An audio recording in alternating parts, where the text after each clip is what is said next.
Hi, this is Ed from HelloAdvisr. Today we're diving into one of the trickiest and most powerful parts of building a business, your pricing model. Now, before you roll your eyes and think, we'll figure that out later, just stay with me. Because here's the truth. Pricing is not something you do after product market fit, it's how you achieve it. Pricing is the only part of your business that impacts your revenue, your brand perception, your growth velocity, and yes, even your profitability. So why do so many founders ignore it or defer it or guess their way through it? I've worked with hundreds of companies and I hear the same thing over and over again. We'll price later. Let's get users first. Or let's look at what our competitors are doing and either match it or maybe go a little bit lower. Can't we just ask an AI tool for a good price? And yes, seriously, that's what's happening. But if you're serious about building a company that scales, survives, and succeeds, then you need to get intentional about how you charge, not just what you build. So here's what we're covering today: what your pricing strategy really is and what it's not. Why pricing affects everything from growth to churn to brand. The most common pricing mistakes companies are making, how the big companies get it right, and how you can apply some of those same principles. And lastly, how you choose the right pricing model for what it is you're building for your company. We'll also be looking at case studies, walk through some examples, and leave you with some actionable steps you can take today. Let's get started. So let's start with the basics. Price is the amount a customer pays in exchange for your product or your service. Sounds simple, right? But here's where most people go wrong. They think price is just a number, a cost plus markup, a monthly fee. But price really is more than just math. It's a signal. It tells your customer who this product is for, how much value they should expect, whether it's a premium or commodity offering, and how seriously they should take you. So your price affects several different things, starting with sales conversion. If you're too cheap, people hesitate and they ask the question, why is it so low? Customer acquisition. The lower the price, the more customers you need. Churn. Underpriced products get forgotten or abandoned, or worse yet, canceled. And then lastly, positioning. If you price like a budget tool, don't expect to get and attract high-end customers. And most importantly, your price determines how you fund your growth. Because unless you're sitting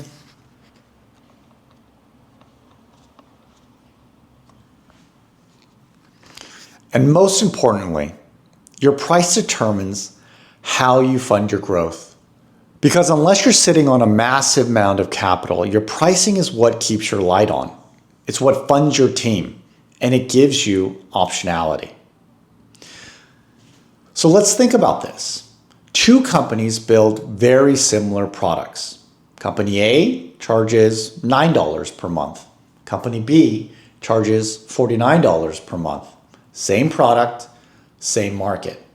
But company B hires faster, retains staff and team members better, converts fewer but higher intent customers, and spends more on onboarding and support, and looks more premium by default.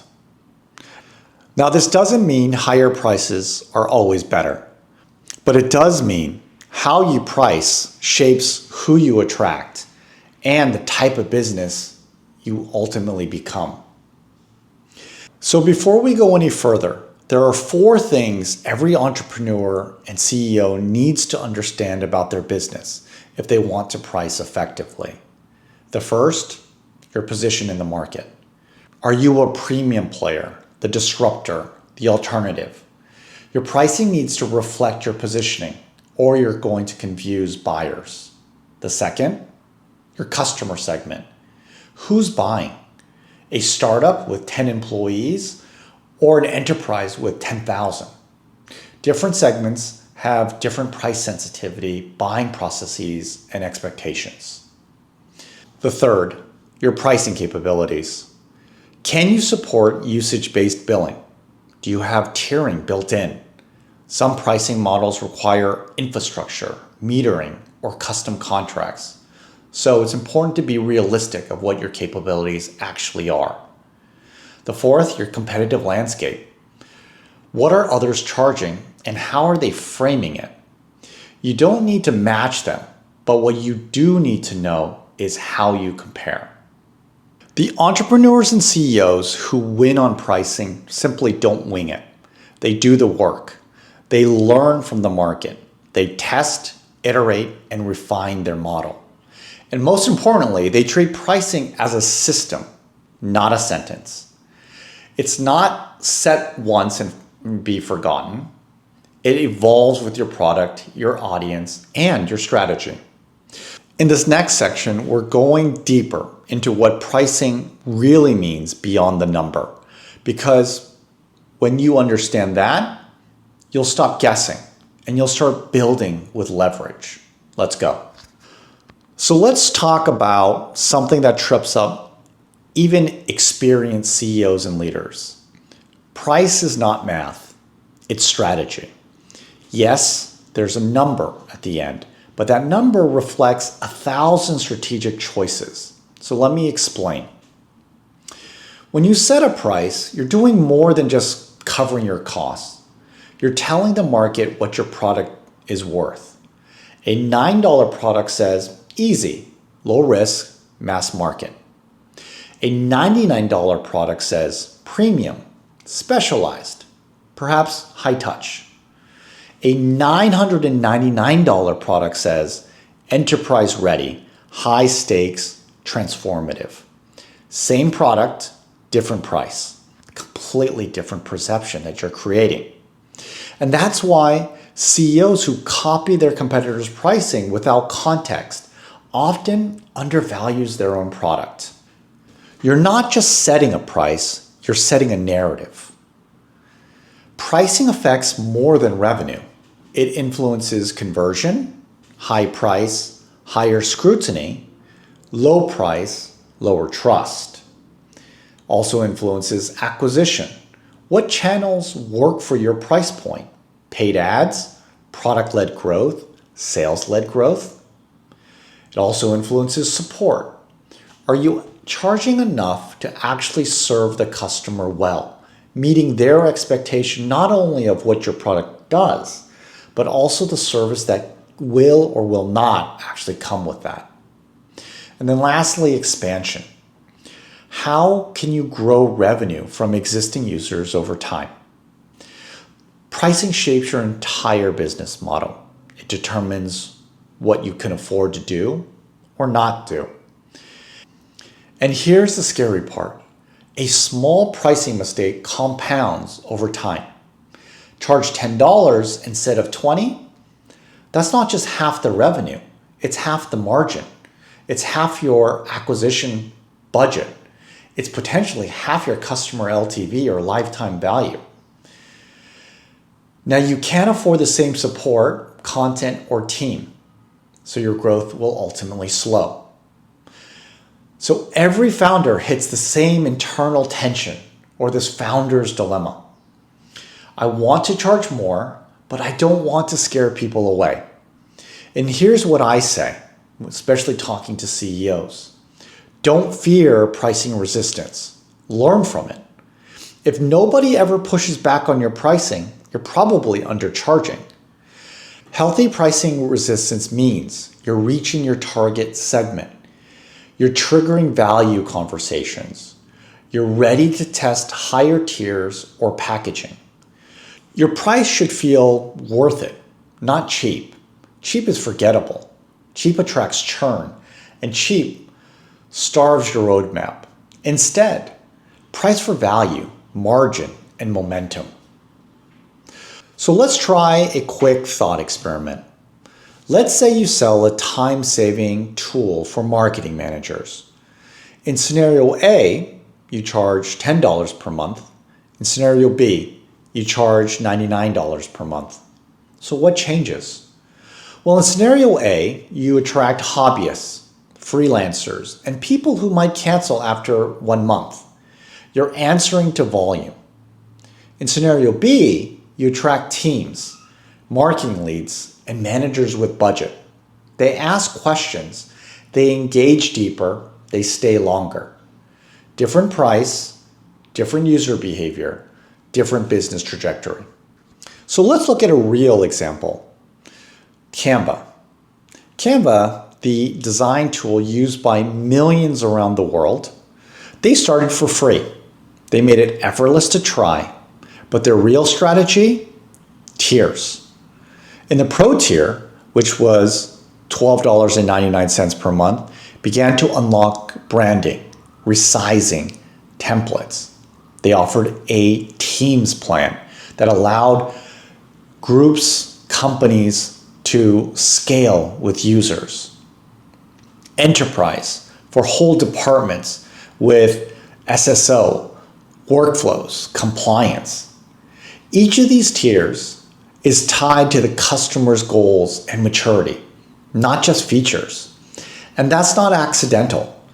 That's strategic pricing aligned to the actual value delivered, willingness to pay, and jobs to be done. And as the user grows, so does their spend. And that's the power of value tiered pricing. Let's zoom out. Your price is the heartbeat of your business model. It determines what customer segments you can reach, what kind of funnel you can build, what kind of support and success you can deliver. It also tells you how fast you can burn cash, what your payback period looks like, and what investors see when they review your unit economics. When price is misaligned, everything gets just a little bit harder.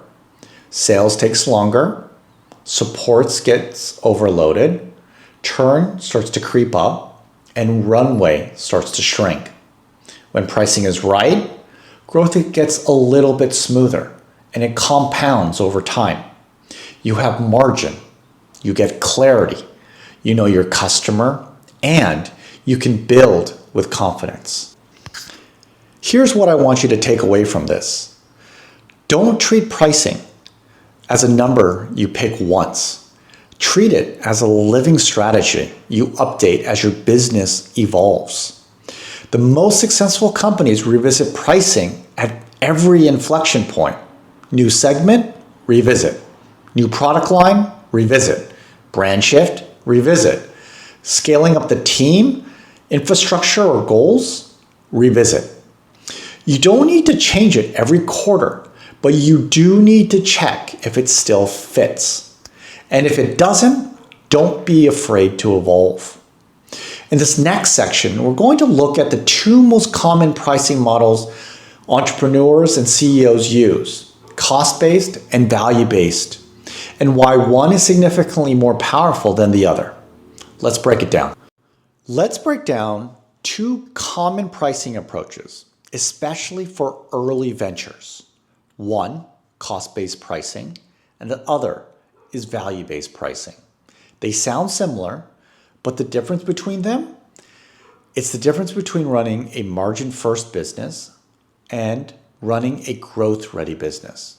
And let's walk through both. Cost-based pricing, the safe but shallow method. This is the default pricing strategy for most people just getting started. Here's how it works. You calculate your unit cost. You add a margin, maybe 20%, 50%, 100%, and that becomes your price.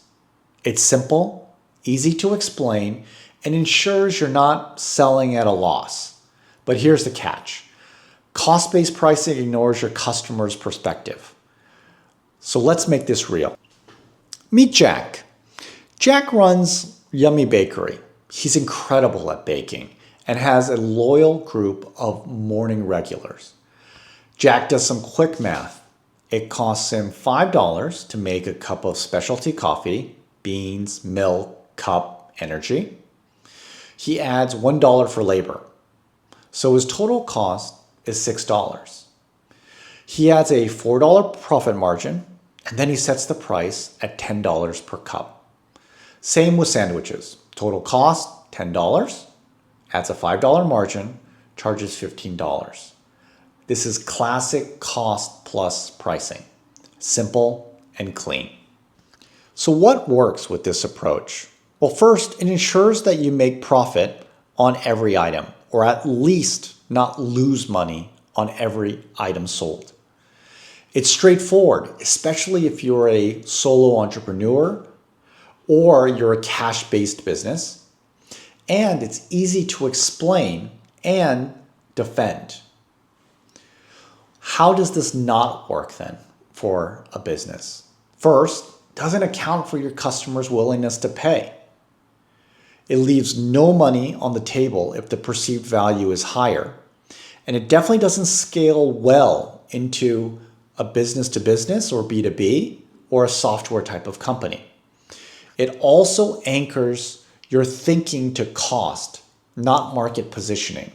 And that's where value-based pricing comes in. Now let's meet John. John runs a coffee stall downtown that targets busy professionals near transit hubs. His cost per coffee is the same, $5 for ingredients plus $1 for labor, $6 in total cost. But John looks at it a little bit differently. He says, my customers are saving 15 minutes, skipping a long Starbucks line and getting a handcrafted coffee on the go. That experience is worth more than $10. So John tests $12 per cup. And guess what? His customer doesn't blink. They're not buying coffee. They're buying time, speed, convenience, and a vibe. So this is where value-based pricing starts to focus in on different dimensions. What outcome the customer cares about? What alternatives will cost them? What emotional or practical value your product delivers?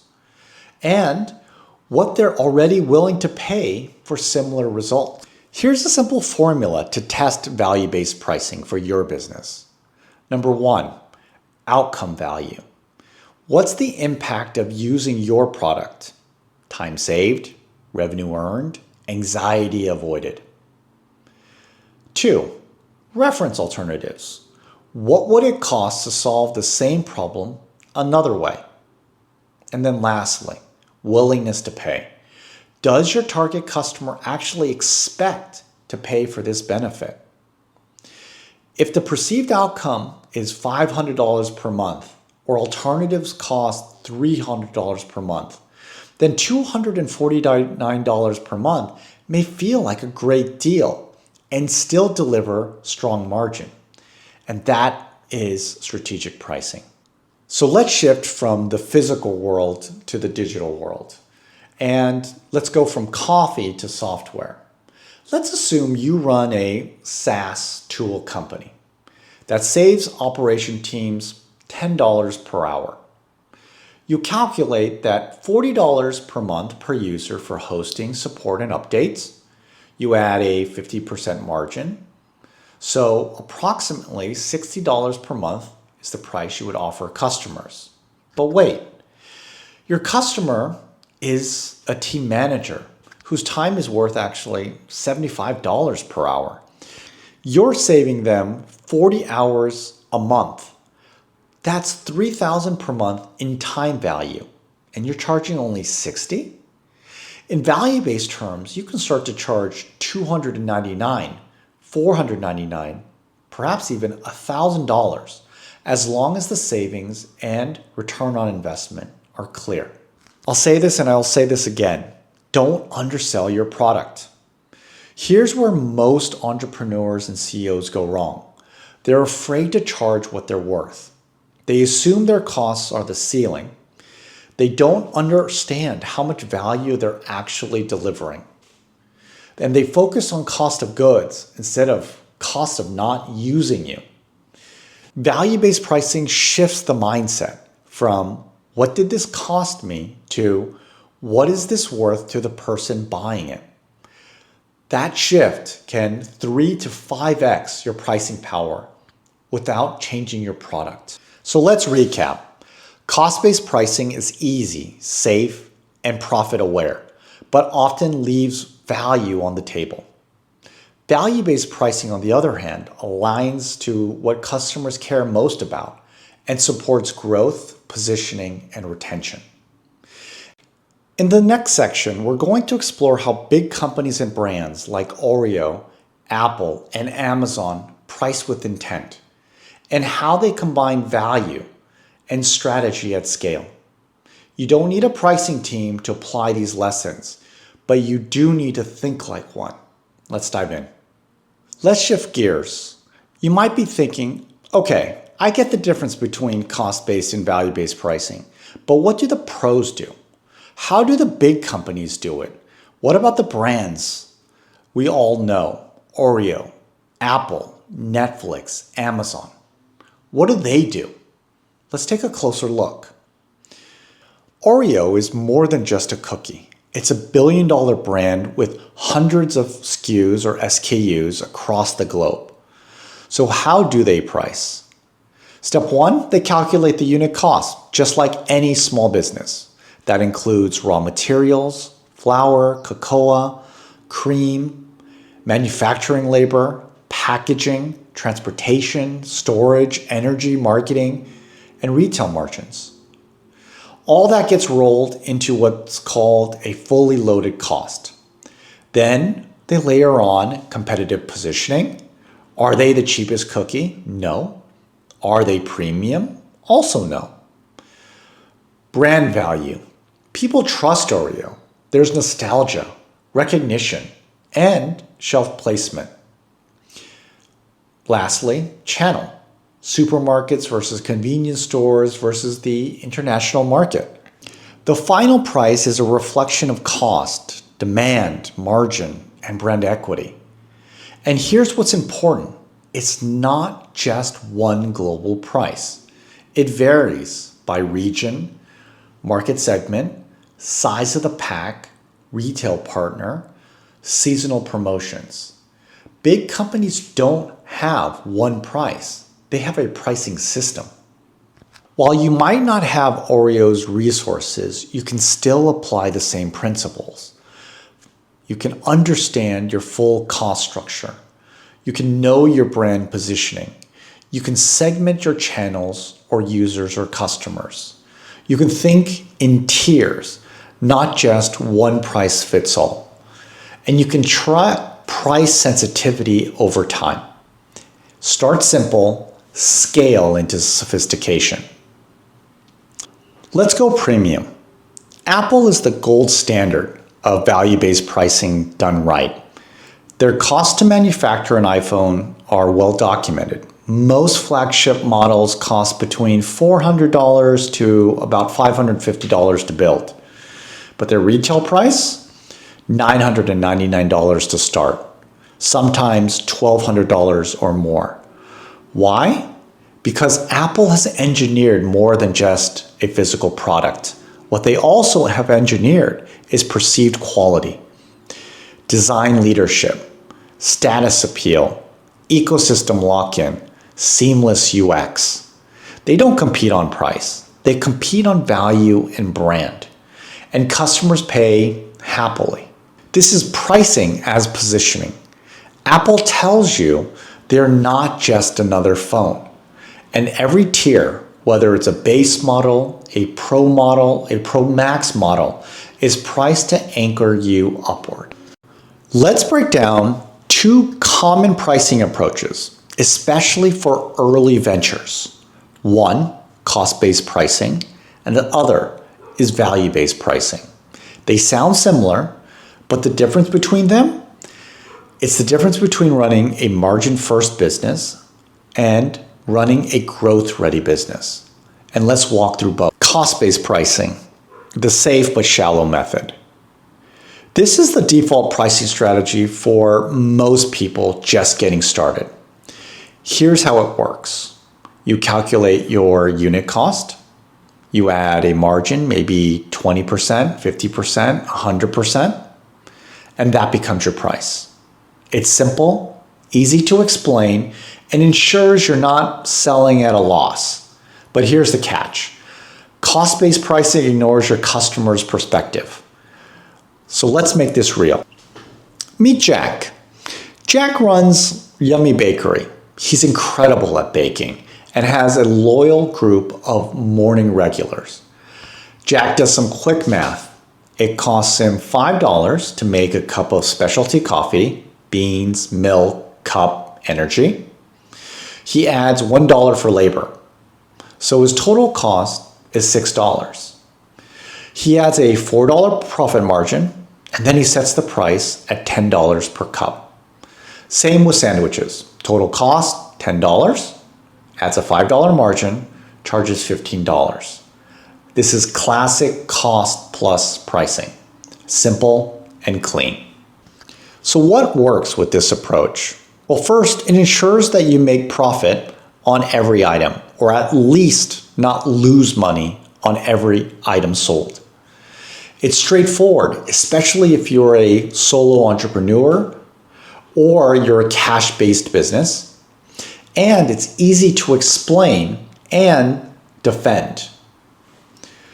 How does this not work then for a business? First, it doesn't account for your customer's willingness to pay.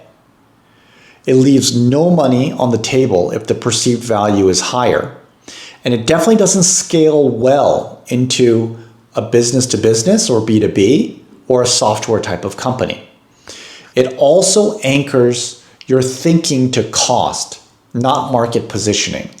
And that's where value-based pricing comes in. Now let's meet John. John runs a coffee stall downtown that targets busy professionals near transit hubs. His cost per coffee is the same, $5 for ingredients plus $1 for labor, $6 in total cost. But John looks at it a little bit differently. He says, anchoring is one of the oldest psychological pricing tools in the book, and it works a little something like this. You introduce a high-priced option first, and then everything else you offer after that feels like a deal by comparison. So when Apple introduces a $1,200 Pro Max first version, then $999 feels, albeit reasonable, even budget-friendly. Anchoring starts to change how value is perceived, not just what you charge. You can do this too. Try, for example, a premium power tier that makes the mid-tier feel like a bargain. A one-time enterprise setup fee that reframes your monthly pricing. Or an optional add-on that increases perceived customization. Let's look at another example, Amazon. Amazon is known for competitive pricing, but they don't always charge less. Their strength lies in dynamic pricing. They update prices thousands of times per day based on a whole host of different factors. Things like supply and demand, competitor activity, inventory levels, seasonality, conversion data. And all of this helps Amazon to maximize revenue, clear out slow-moving inventory, reward Prime members, and stay competitive without always being the cheapest. You may not have Amazon's automation, but you can still adjust pricing during high demand periods. Offer limited time bundles, reposition slow selling products, and introduce urgency. For example, 3 seats left at this price. Let's look at another example, Netflix. Netflix doesn't charge by the hour or per movie. Instead, they offer simple tiered access. Their basic plan will have SD quality streaming on one device.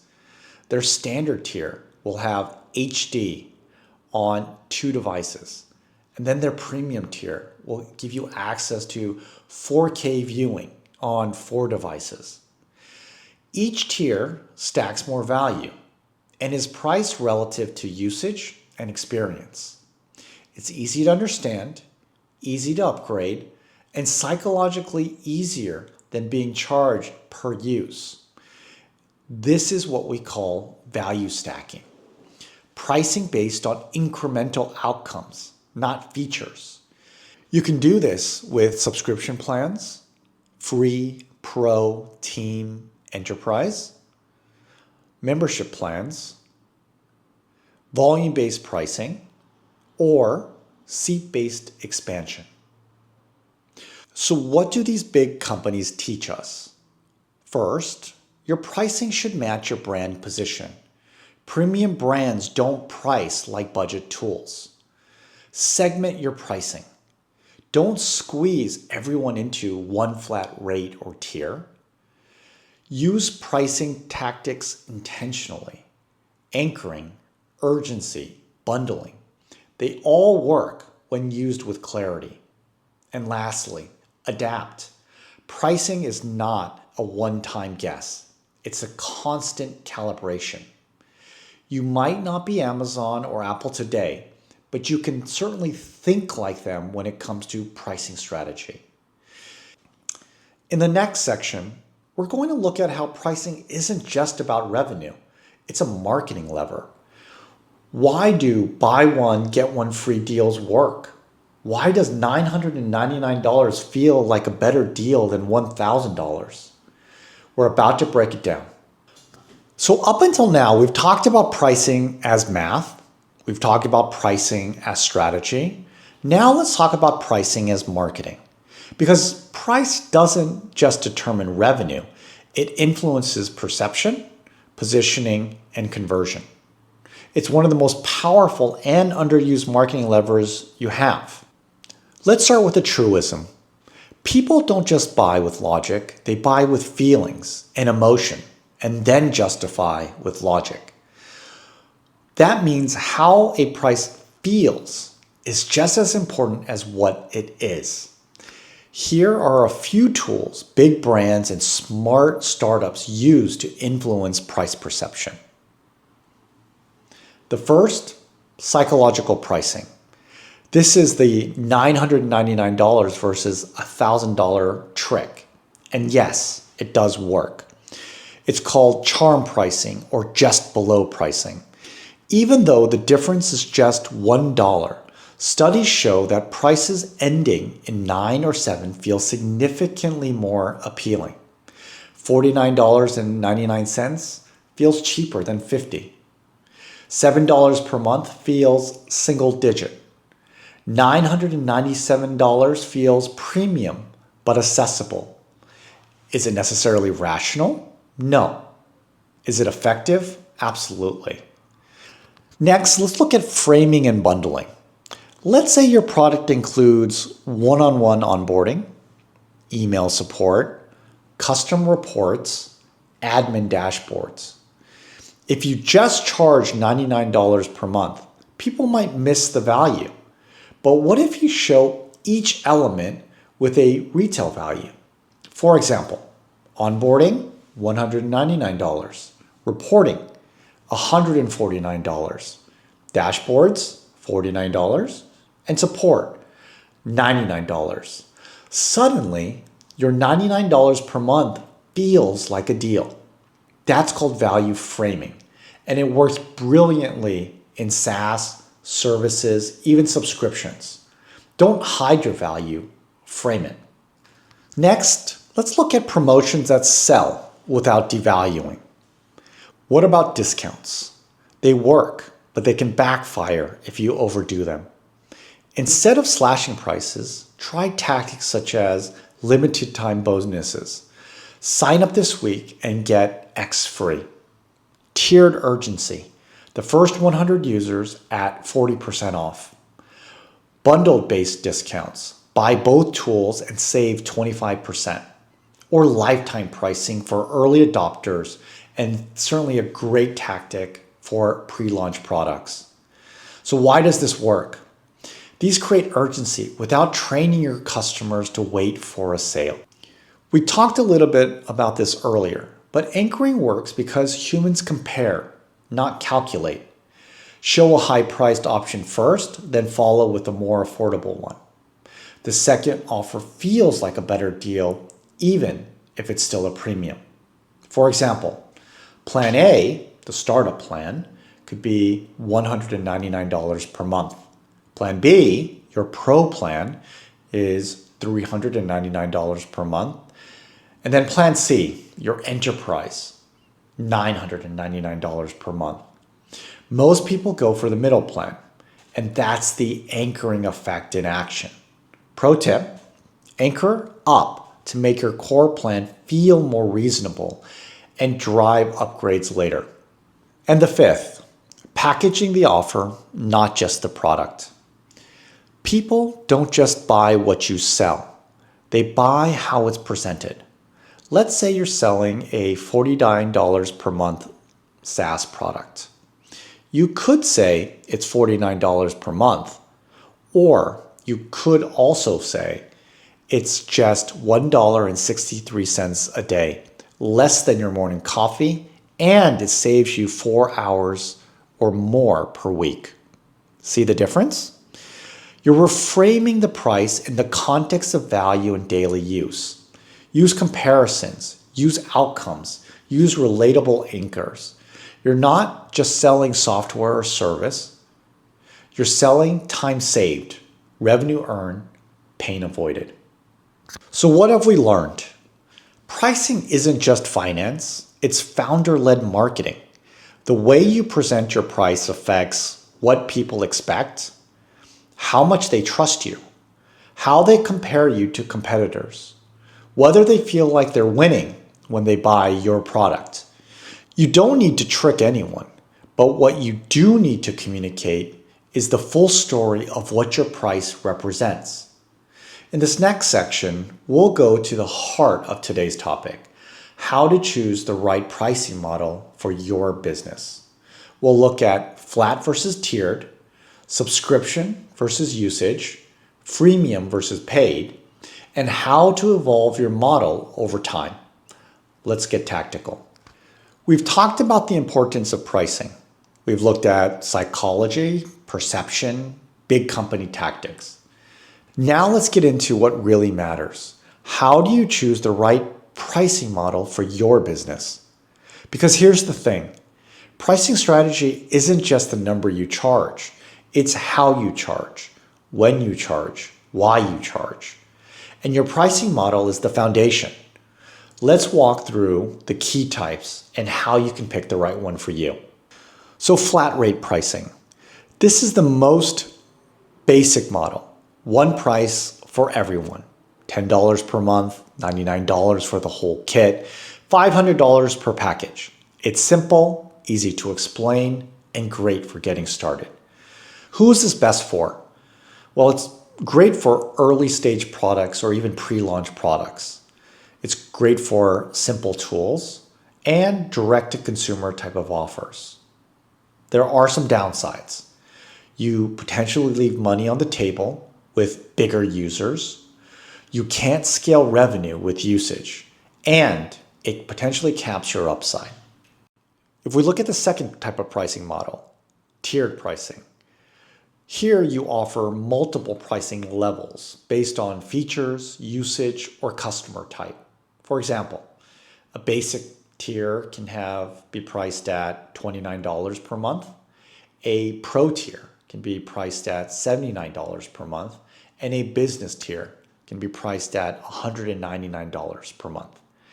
And each tier unlocks more users, more data, more support, more power. Who is this great for?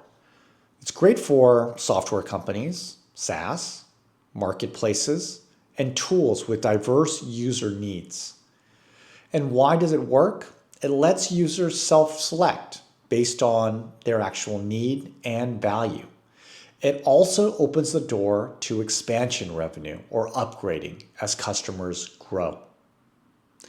The third type of pricing model looks at usage-based, also called consumption pricing or pay-as-you-go. You charge based on what the customer actually uses. API calls, gigabytes of storage, transaction proceeds, emails sent. Some examples include AWS, Twilio, OpenAI. And this is really great for infrastructure tools, developer products, scalable platforms. And some of the benefits of using this, And some of the benefits of using this includes pricing grows with customer success. It feels fair and transparent, and it reduces some of the barriers to entry for someone to start using your product or service. Next, let's look at transactional pricing. This is common in fintech, marketplaces, and platforms. You take a cut out of every transaction that flows through your product. Think of companies like Stripe, Shopify, even OpenSea. Why is it powerful? Well, you grow when your customer grows. If they 10x their volume, so do you. But you need to be close to the money and indispensable. The fifth pricing model is premium plus paid upgrades. You offer a free version to get users in the door, then charge for advanced features. This is really great for companies that want to do product-led growth, virality-based tools, and tools where habit drives upgrade. Think of Notion, Figma, and Loom.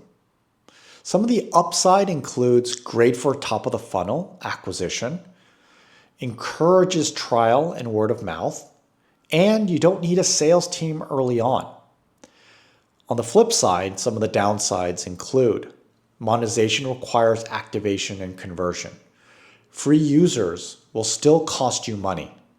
And it is hard to convert without strong features and value proposition gating. The last model is hybrid pricing models. Now, some of the best pricing models combine elements: tiered plus usage, freemium plus transactional, subscription plus add-ons. For example, Zapier uses a free tier plus paid plans, plus usage limits.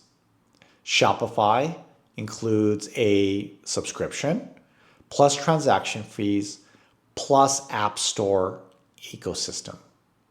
Substack offers free for readers, but paid subscription for creators, and a 10% cut of all earnings. So the hybrid pricing model can give you flexibility, monetization diversity, and better alignment with power users. But they also require more effort to communicate and maintain. So how do you choose the right pricing model for you? Here's a quick decision framework I like to use. First, what's your customer's buying behavior? Do they prefer fixed budgets or scalable costs? Are they individuals or teams or groups? Are they used to monthly subscriptions or per transaction pricing? Second, how does value scale with usage? If more usage, does that mean more value? In that case, usage-based or tiered-based pricing might make sense. If your product delivers a flat outcome, a flat rate may make more sense.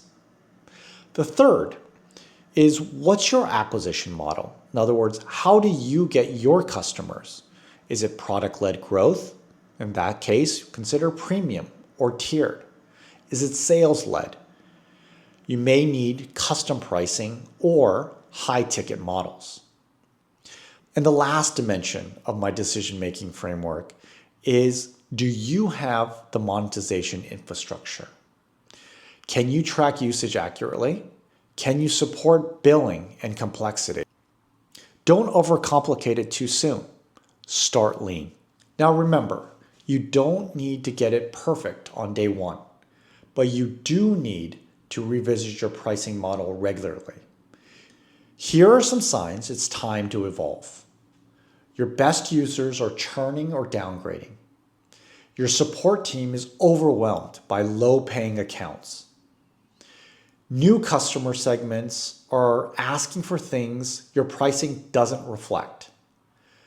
Your competitors are charging 2 to 5 times more for similar outcomes. You've added major new features, but haven't changed pricing in more than half a year. In order to figure out where you are in terms of your pricing maturity, a simple model I like to use is called the Pricing Model Maturity Framework. and it has 4 different stages. The first stage looks at starter fit.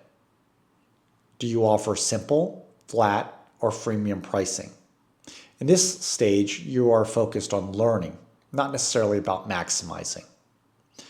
The next stage is looking at segment fit. This is where tiered pricing is aligned to distinct user types. At this stage, you're refining your value-based packaging and messaging. The third stage is now at scaling fit. This is where you're using hybrid models, expansion pricing, and upsells. Now you're aligning your go-to-market and monetization. The last stage of the maturity framework is looking at strategic fit. Your pricing supports retention, your moat, and your growth efficiency. Pricing becomes part of your brand. So where are you today? And where do you want to be? So there are a few things I'd like you to remember. The right pricing model is the one that aligns with your customer's value journey, supports your growth model, and fits your operational capacity. Don't copy Stripe. Don't default to premium. Don't settle for one flat fee forever. Choose deliberately, test relentlessly, and evolve as you scale. In this final section, we'll wrap things up with 5 action steps you can take this week to improve your pricing strategy. So far, we've covered a lot. Let's take a moment to recap. First, pricing isn't a math problem. It's a strategic system. It influences how customers see you, what they expect, and how you grow. The model you choose shapes everything, from your acquisition costs to lifetime value to support and to churn. And the best entrepreneurs and CEOs don't guess. They test, refine, and evolve. No matter your stage, there are practical steps you can take today. Let's make this a bit more actionable. So here are 4 things that you can do this week to move your pricing forward. Number 1, run a 15-minute pricing audit. Take a look at your current pricing model and ask these 3 questions. Is it aligned to how customers use your product or service? Is it tied to the value they received, actual or perceived? And does it allow for growth or expansion? Even this simple review can spark big improvements. Number 2, talk to 3 customers about value. Reach out to your best customers and ask, what was the moment you realized this was worth paying for? What would make this feel underpriced or overpriced? And how does our product or service compare to alternatives? These insights are gold. Don't skip this step. A third tactic is sketching a tiered or usage-based variant. Even if you're flat priced today, draft a 3-tier model, an entry level, a core, and a power user tier. Or define a usage metric, projects, API calls, seats, storage, actions. This will help you to start to future-proof your monetization roadmap by looking at the different dimensions that you deliver value and looking at the different things that your customers care about when they look at your product or service. The 4th tactic looks at picking one pricing test to run in the next 30 days. Some of the ideas: add a higher tier, introduce a time-based offer, run a founders or early adopter club limited prepay, or try a new call to action. Start for 14 days, then X dollars per month. Track results, iterate, and learn. So let me leave you with this. Pricing is not just what you charge. It's how you grow. It's how you build trust. It's how you shape the future of your company. The right pricing model makes everything easier. Customer conversions become clearer. Growth becomes more sustainable. Investors understand your upside. Your team has focus and confidence. You don't need to be perfect. You just need to be intentional and stay curious. Keep testing, keep evolving, keep building pricing that supports your product and your purpose. If this helped clarify your pricing model or strategy, give the video a like and subscribe to the channel. Leave your pricing model in the comments. We'd love to feature some of your companies in future teardowns. Thanks for watching.